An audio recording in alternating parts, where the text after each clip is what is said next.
As pessoas falavam com muito orgulho, estou há 2 anos sem férias, 3 anos sem férias. Isso criava um ambiente propício ao burnout. A armadilha é achar que o social é a armadilha. Os generais desenham a estratégia, os sargentos ganham a guerra.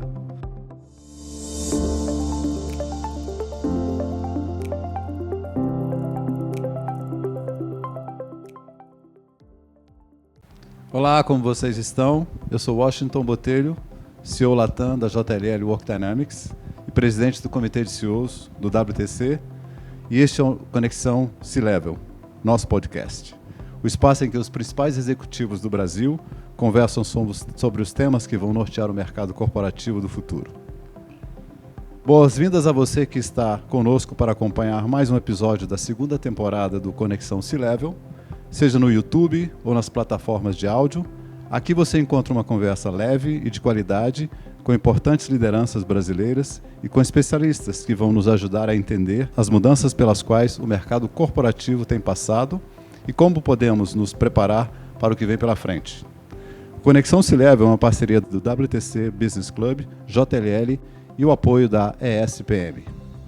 O tema desse episódio não poderia ficar fora da nossa segunda temporada, porque já há algum tempo é assunto central de grandes corporações, mas segue sendo um desafio das empresas. Hoje, vamos falar do papel da liderança para o crescimento da agenda ESG.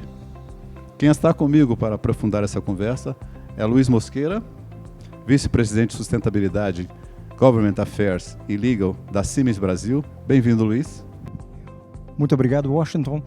Professora Marcela, muito obrigado. Uma satisfação grande estar aqui participando do Conexão C-Level e uma saudação para quem está acompanhando a gente também pelas plataformas.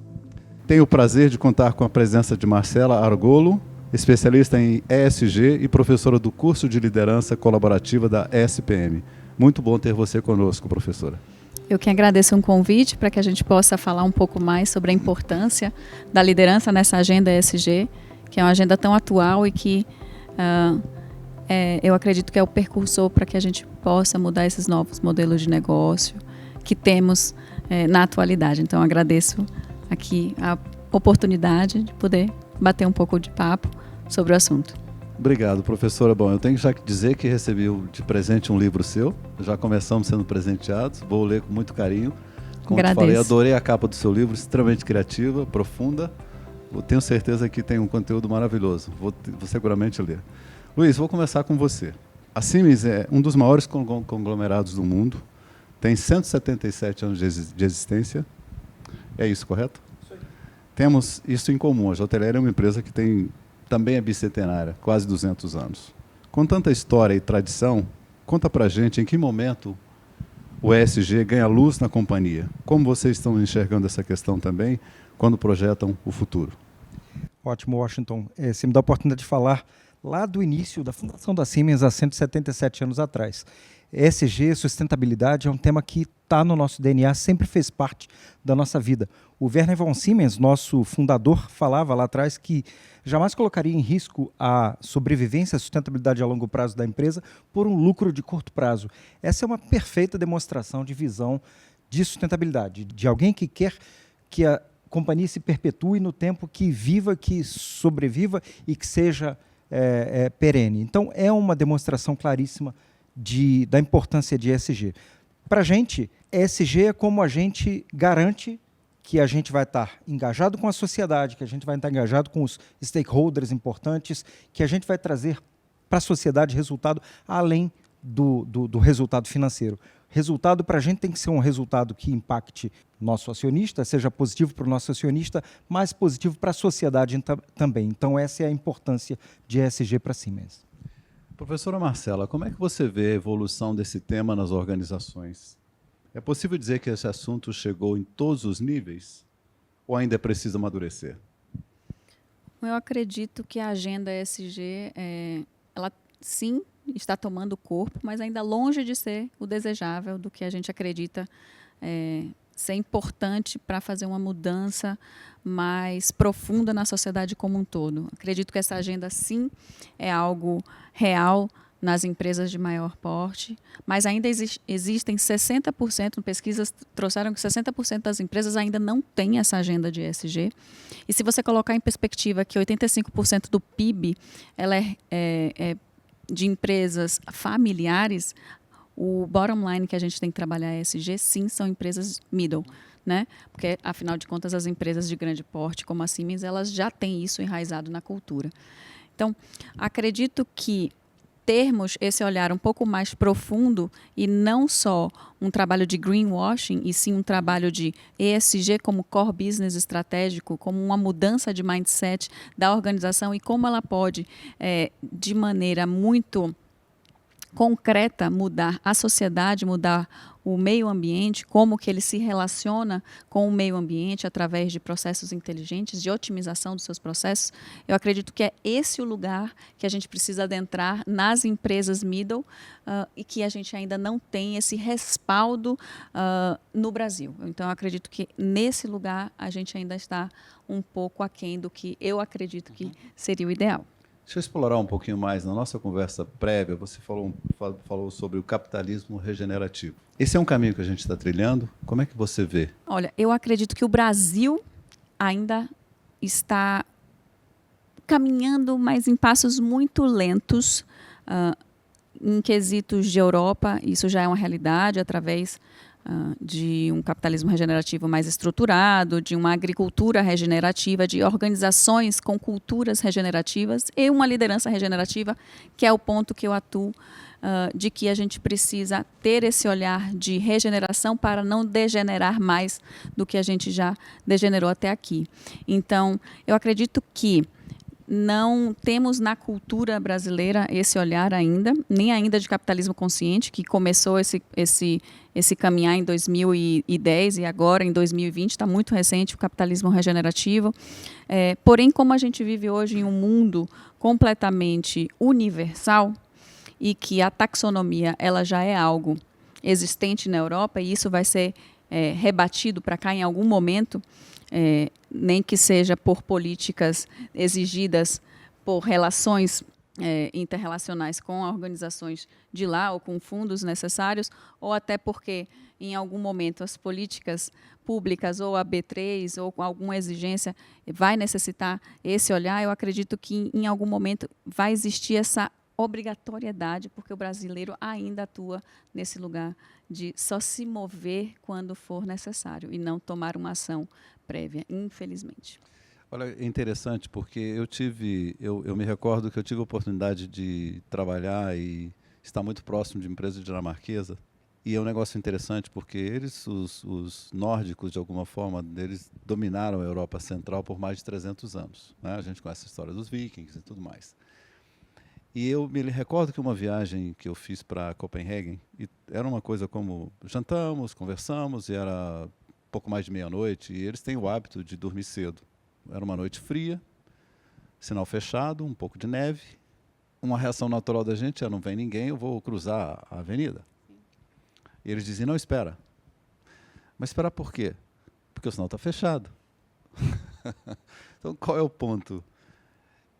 Uma raça, uma geração, um país é capaz de dominar a Europa Central por 300 anos. Mas eles não vão cruzar o sinal vermelho às 2 horas da manhã, à meia-noite, porque o sinal está vermelho. Então, quer dizer, você não pode subestimar o poder e a capacidade de uma sociedade porque ela segue regras pequenas como não cruzar um sinal. Talvez essa questão da escassez na Europa tenha acelerado mais essas tomadas de decisão, quando você olha um mundo do consumismo ainda muito próximo do nosso mercado, muito próximo do mercado americano. Você sabe, a quantidade de lixo produzido pelos Estados Unidos é uma loucura.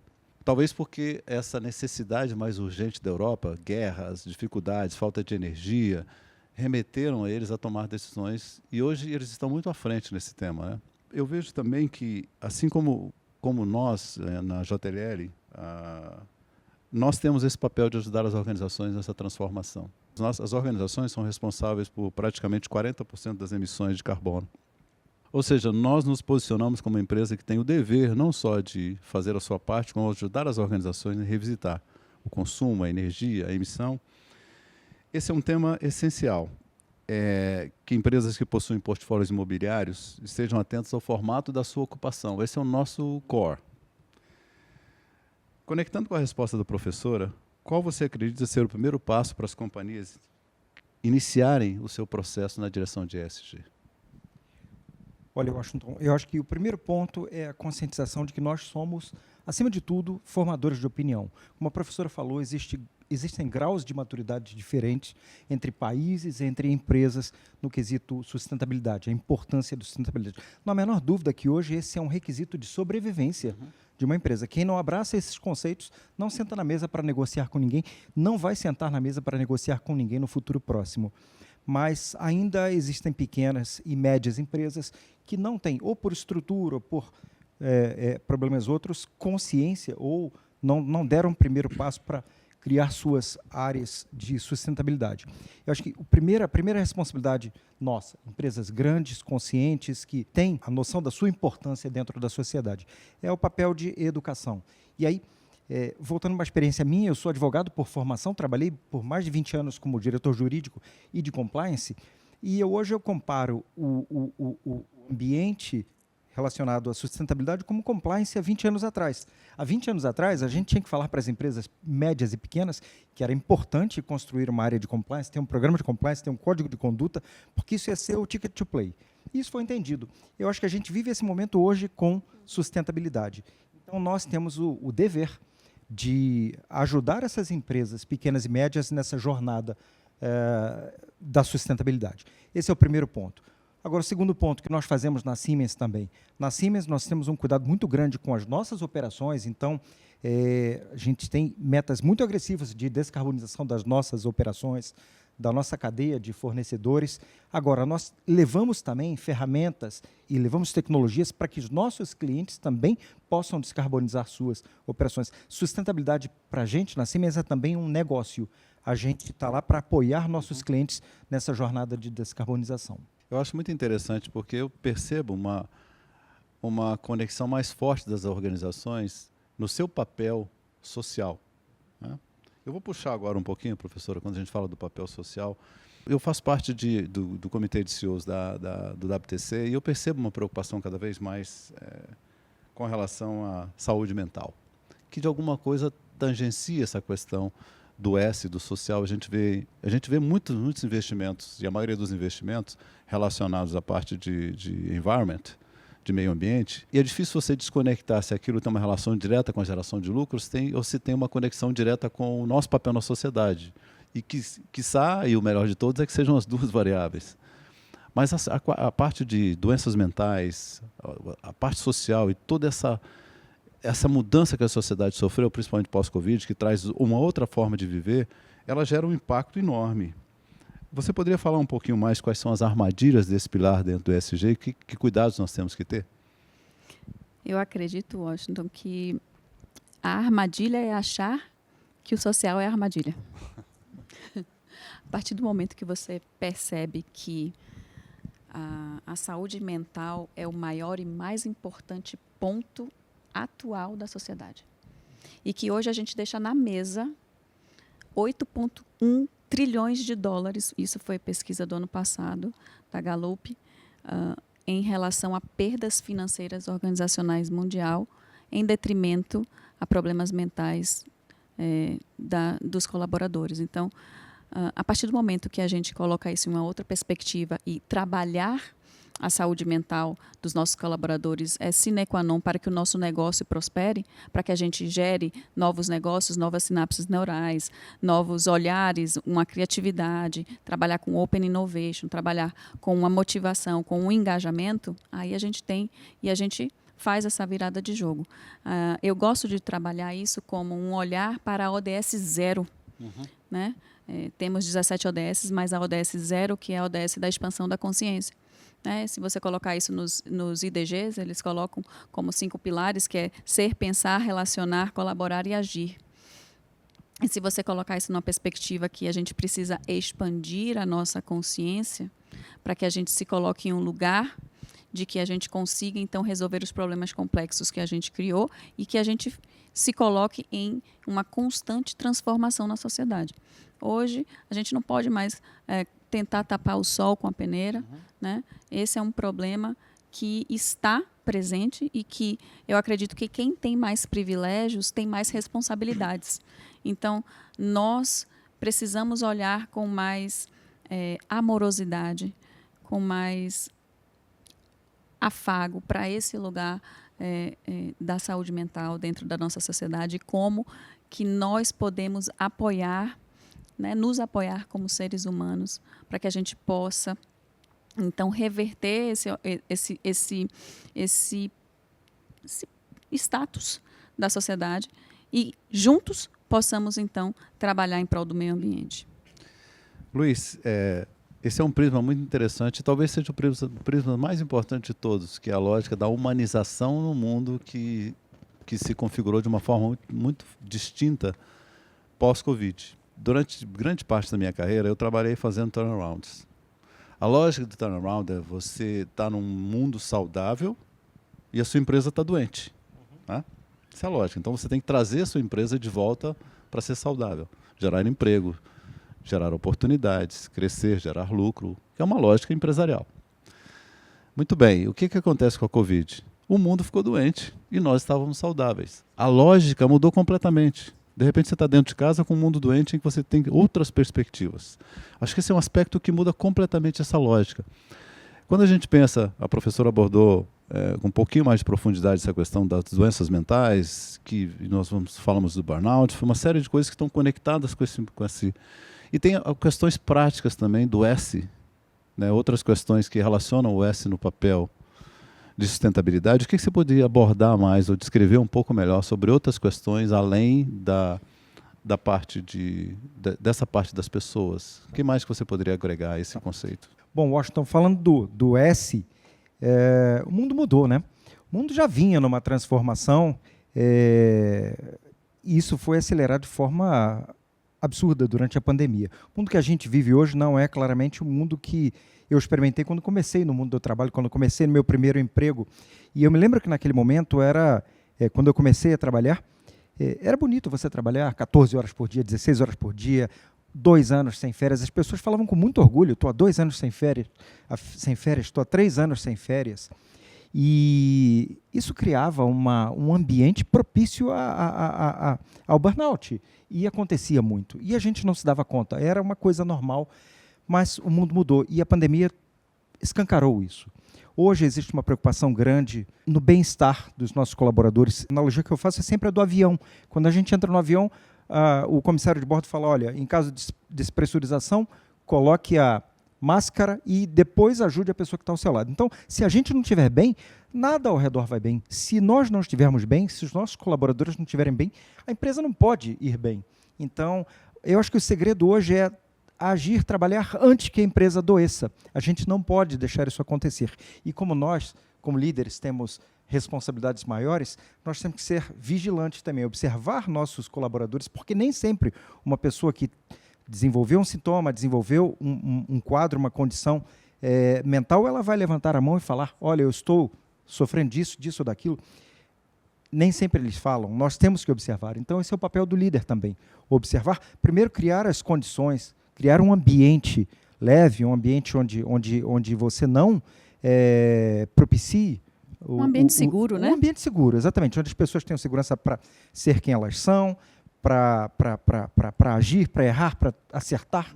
Enfim, as pessoas tenham segurança psicológica para trabalhar e a gente tem que ser vigilante. Como eu falei antes, a gente tem que observar e intervir ao primeiro sinal. Acho que esse é o primeiro ponto. E outras coisas que a gente faz dentro da Siemens. Na Siemens, diversidade é uma coisa sagrada, é muito importante para a gente. Nós queremos ter acesso a 100% dos cérebros que estão disponíveis no Brasil. A gente não quer ter acesso só aos cérebros dos homens brancos. Então, a gente quer trazer a sociedade, um reflexo da sociedade para dentro da Siemens. Então, quando a gente fala em S de social, das inúmeras iniciativas que a gente tem, nós temos, por exemplo, o projeto Diversifica, onde a gente incentiva a adesão de grupos minoritários, mulheres, LGBTQIA+, grupos de idade mais avançada, onde a gente discute etarismo. A gente quer pilar racial, enfim, a gente quer ter acesso a 100% dos cérebros que estão disponíveis na sociedade brasileira, não só dos cérebros dos brancos e homens. Então, acho que tem muita coisa que a gente faz no social, mas isso é o que me vem à cabeça quando eu falo sobre o que transforma mesmo a vida da gente dentro da Siemens.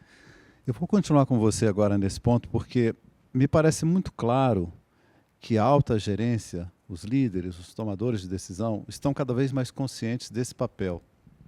Mas o papel da transformação, e aí eu vou me recordar de uma frase de Sun Tzu, que dizia que os generais desenham a estratégia, os sargentos ganham a guerra, guardadas as proporções, porque as guerras hoje são bem distintas, mas a lógica da gerência média, ela é fundamental numa organização. Permear o que a gente está pensando, o que a alta direção quer fazer e fazer com que isso permeie a organização como um todo, eu penso muito que se você tem 5, 10 mil pessoas na sua organização, você tem outras 3 ou 4 de uma família que já vão para 30, 40 mil pessoas, que porventura têm as suas relações. O efeito de multiplicação e o nosso dever na formação dessas pessoas e o impacto que elas vão trazer na vida dos seus diretos, ela tem um elemento multiplicador espetacular. Ou seja, eu acho que o nosso desafio é muito maior do que a nossa perspectiva. É como é que você faz com que essa coisa permeie a organização toda. Como é que você vê esse ponto e o que vocês na Siemens estão fazendo para que esses desejos, esses objetivos, eles permeiem a gerência média e que cheguem na ponta? Isso é uma questão de propósito. A gente tem que compartilhar nosso propósito, nossos valores, e a gente tem que atrair talentos que compartilhem esses valores.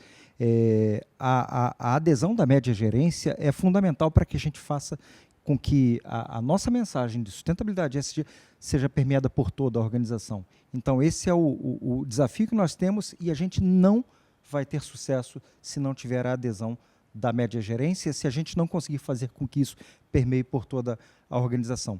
E você fala em impacto que vai além do nosso corpo de colaboradores, eu me lembrei de uma situação que eu estava discutindo hoje, mais cedo. Nós temos dentro da Siemens, dentro da Fundação Siemens, um programa chamado Conexão Aprendiz, onde a gente traz jovens de condição social desfavorável para um programa de qualificação que dura 2 anos dentro das empresas do Grupo Siemens. Nós treinamos esses jovens, damos qualificação a eles e, no fim das contas, 100% desses jovens saem empregados, seja nas empresas do Grupo Siemens ou nas empresas ao redor, porque as empresas ao redor sabem que esses jovens foram bem treinados, bem qualificados, e a gente sabe o índice de desemprego, principalmente nessa faixa etária que vai dos 17 aos 22 anos de idade. Então, você ter 100% desses jovens absorvidos no mercado de trabalho é um feito e tanto. E o que é belíssimo desse programa, na semana que vem vai ser a formatura da mais recente turma, então por isso eu estava tendo essa conversa hoje. E o que é mais bonito nesse programa é que são jovens que vêm de famílias onde eles são a primeira geração que tem acesso a um emprego formal, acesso a uma empresa multinacional, e que vão, a partir daí, ingressar na universidade. Então, isso transforma a vida deles e a vida da família. Isso é um fator transformador na sociedade, naquele núcleo familiar. Então, é um ponto também que nós da Siemens temos muito orgulho e que mostra que a gente tem o poder de impactar aquela pessoa, mas os outros que estão ao redor, o núcleo familiar dele. Então, é um ótimo exemplo de como a gente pode potencializar o nosso impacto. Eu acho fantástico isso que você está comentando, e isso vai me dar o gancho para uma pergunta para a professora, porque eu acho que o nosso papel ele vai muito além das fronteiras da organização. Quando você desenvolve e ajuda na formação da cultura ética e de princípios de um indivíduo, quer ele esteja na organização ou não, ele será um indivíduo melhor que vai influenciar outras.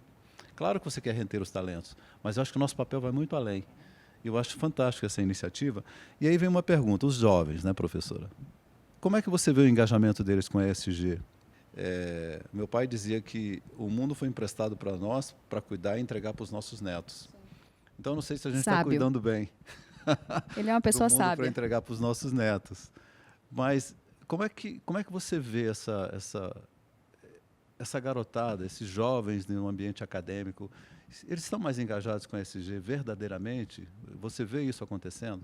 Eu acredito que essa nova geração ela vem com esse outro olhar e que talvez, como a gente estava conversando antes de começar aqui, nós mais velhos tenhamos que nos adequar a esse novo mindset deles, porque eles não trabalham só por trabalhar, eles trabalham por um propósito maior e esse propósito deles tem que estar alinhado com o propósito da organização. Eu sou conselheira de um prêmio Impactos Positivos, patrocinado pelo Sebrae e pelo Cubo, e nós hoje mapeamos 400 empresas genuinamente com core business estratégico com um impacto positivo. Esse número, ele é muito maior do que nos anos anteriores, porém, ainda está aquém do que gostaríamos. Então, acredito que, sim, temos esse olhar do jovem com uma outra perspectiva, um olhar de não é só pelo lucro, e sim pelo que vamos transformar a nossa sociedade, e isso é muito genuíno, mas também a gente precisa começar a apoiar essas iniciativas para que esse caminho seja mais leve e que a gente consiga, então, apoiar cada vez mais a construção de novos modelos de negócio. Eu vou fazer uma pergunta para vocês dois. E a economia circular? É, obviamente, um composto fundamental, né? E como é que vocês veem a economia circular? Eu acredito que é a saída para o que temos hoje e criamos nesse capitalismo financeiro, né? Essa economia linear, esse pensamento linear, ele faz com que a gente tenha perdas que não existe essa retroalimentação. A partir do momento que a gente tem esse olhar mais inteligente para a customização do processo e olhar de uma maneira circular, de que a gente consiga, então, usufruir e regenerar cada vez mais todo o processo industrial, a gente não tem mais perdas, a gente só reutiliza e retroalimenta, então, todo o sistema e toda a cadeia. Mas, para que isso aconteça, a gente precisa de algo anterior na liderança. A gente precisa parar de ter um olhar e uma visão linear para um olhar amplo e holístico, né? Um olhar sistêmico. Então, eu acredito que esse é o nosso grande desafio. Por quê? Porque enquanto a liderança não tiver esse olhar e esse entendimento da real necessidade de que a gente precisa implementar essa economia circular dentro da realidade da organização, a gente vai continuar repetindo o padrão. E, professora, a gente falou mais cedo em capitalismo consciente. Se a gente está nessa roda, essa espiral de consumo, e a gente gera resíduos, gera lixo, isso quer dizer que a gente tem um problema seríssimo de design. Se a gente está gerando resíduos, se a gente está gerando lixo, é porque a gente não foi suficientemente competente no design do produto ou no design da solução. Então, a circularidade é fundamental, é um caminho sem volta, é a solução para que a gente reverta essa tendência que a gente entrou hoje de exaurir os recursos do planeta. A gente precisa abraçar o conceito de circularidade. Pensar na prancheta ainda como a gente vai projetar, construir, usar e reciclar um produto para que isso não cause mais impacto para o planeta como a gente viu, como a gente tem visto até hoje. E também pensar numa redução de consumo. Acredito que isso é fundamental dentro do capitalismo consciente. Sem dúvida, o consumo consciente, né? Bom, um tema que você tocou também, e eu acho que ele é muito importante, que é essa lógica da contribuição das pessoas para a sociedade. E você falou bastante da lógica do homem branco, a lógica da diversidade. Como é que esse assunto, como é que é esse tema nas universidades? ele é mais aceito, os jovens hoje. Se a gente pensar, o país e o mundo está extremamente polarizado. Ora direita, ora esquerda, ora rico, ora pobre. A gente polarizou, é impressionante como os movimentos são pendulares. E eu percebo no cotidiano, há um desejo de se encontrar um meio. Como é que é isso no ambiente, no seu ambiente, professor? Eu acredito que isso é um grande desafio. Afinal de contas, as polaridades têm o mesmo viés, têm o mesmo pensamento, só que em extremos opostos.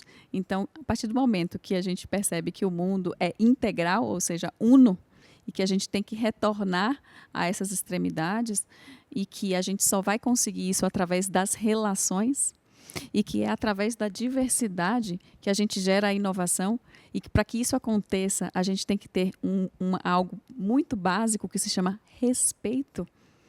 Esse que é o ponto, a gente perdeu o respeito na nossa sociedade e quando a gente busca esse respeito novamente, primeiro conosco para depois com o outro, a gente começa a aprender a se relacionar, coisa que a gente, acredito que a gente perdeu isso logo após pandemia. Então, para que a gente possa, então, trabalhar esses movimentos pendulares, que eu concordo plenamente, e para que a gente chegue a um senso, a gente precisa primeiro voltar a aprender a se relacionar consigo, que a gente se perdeu e se desconectou por causa disso aqui, e depois se relacionar com o outro. Você acrescentaria alguma coisa? Eu acho que a professora foi perfeita em sua colocação. A gente precisa realmente encontrar um meio termo e, sem sombra de dúvidas, isso passa pelo respeito. A gente vive num momento hoje, numa era da cooperação, da colaboração. Ninguém vence sozinho, nenhuma empresa consegue inovar, construir, colocar no mercado e escalar sozinha. Nós precisamos cooperar, colaborar. E se a gente não tiver aberto à cooperação e à colaboração, a gente não vai ter sucesso. Então, a gente precisa ter a cabeça aberta, e eu vejo a geração mais jovem muito aberta, muito sensível a esse tema. Eu tenho esperança que a gente vai evoluir aqui e vai viver numa era de cooperação e colaboração. Acho que, para pegar um gancho na sua frase, que é perfeita, eu acrescento um provérbio africano que é: sozinho você vai mais rápido, mas junto você vai bem mais longe. Então, eu acredito que essa nova geração ele tem sim esse olhar de colaboração.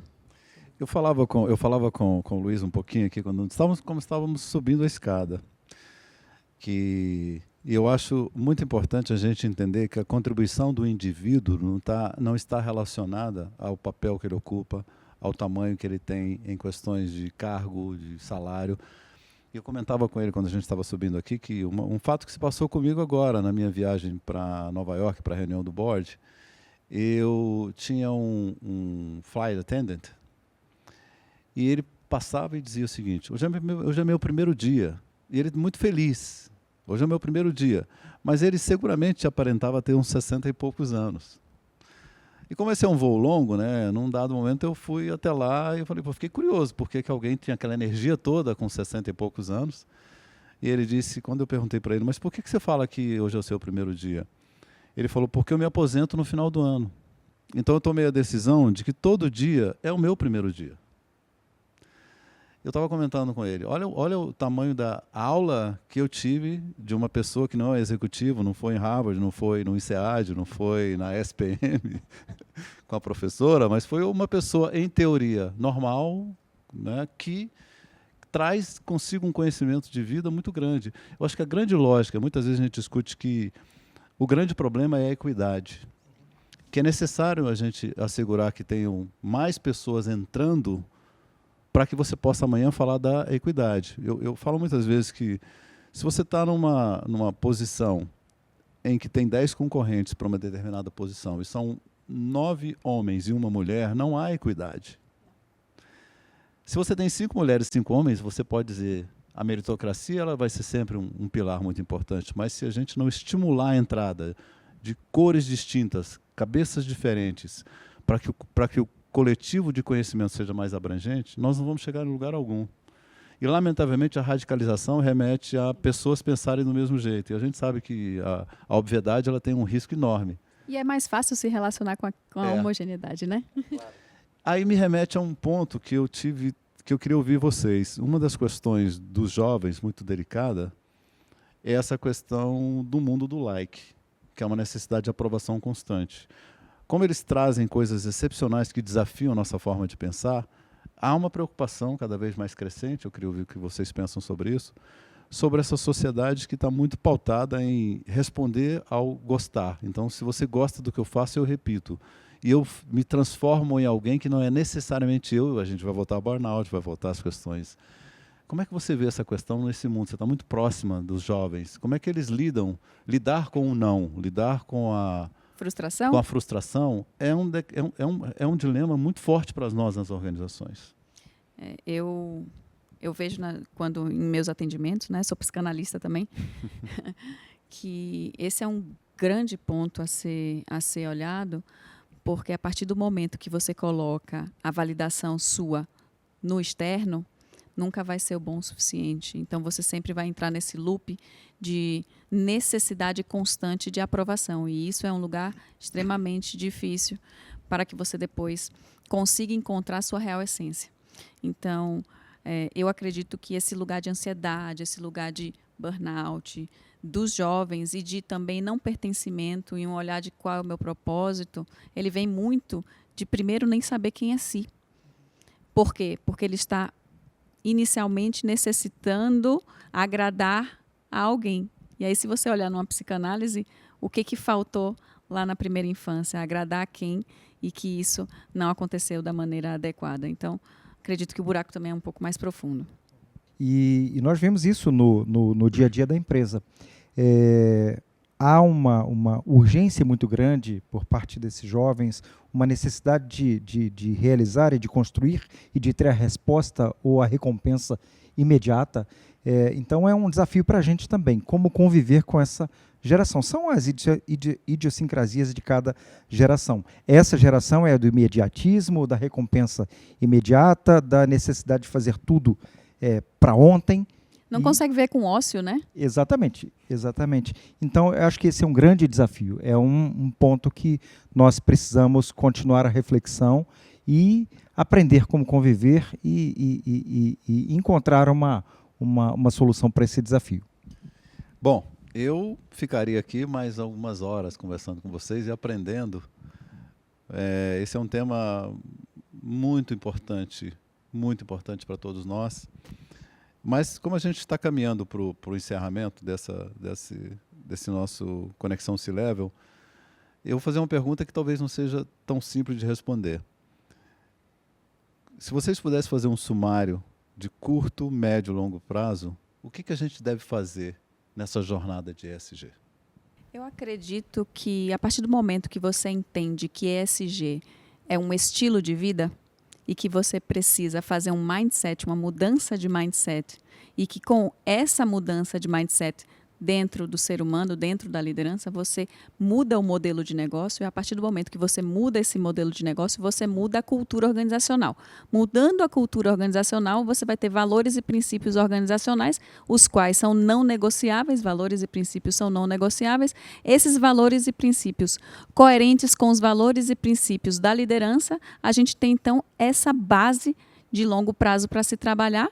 A partir do momento que você tem isso muito bem estruturado, você vai para todas as suas metas de curto e médio prazo de uma maneira, quais são os KPIs importantes que eu quero, então, olhar e analisar dentro do cenário do meio ambiente da sociedade que eu estou inserida.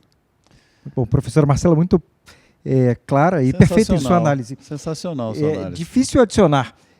Entendo que no curto e médio prazo o que a gente pode fazer primeiro, conscientização é o que a gente precisa, estar consciente de que a gente precisa mudar de comportamento, nós como sociedade.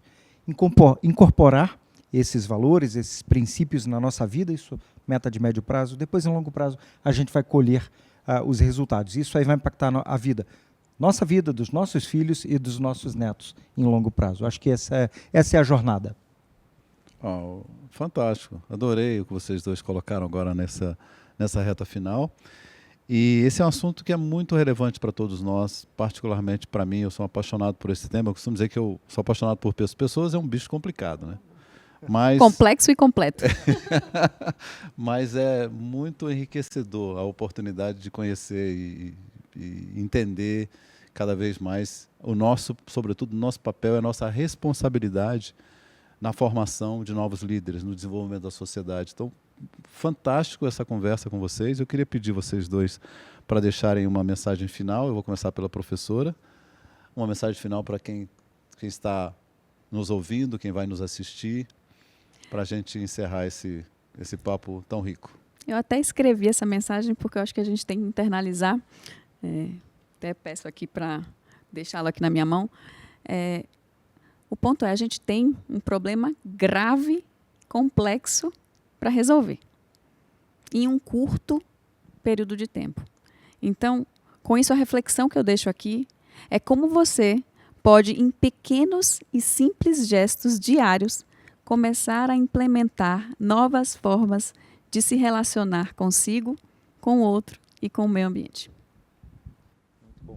Bom, do meu lado, eu acho que é um problema de...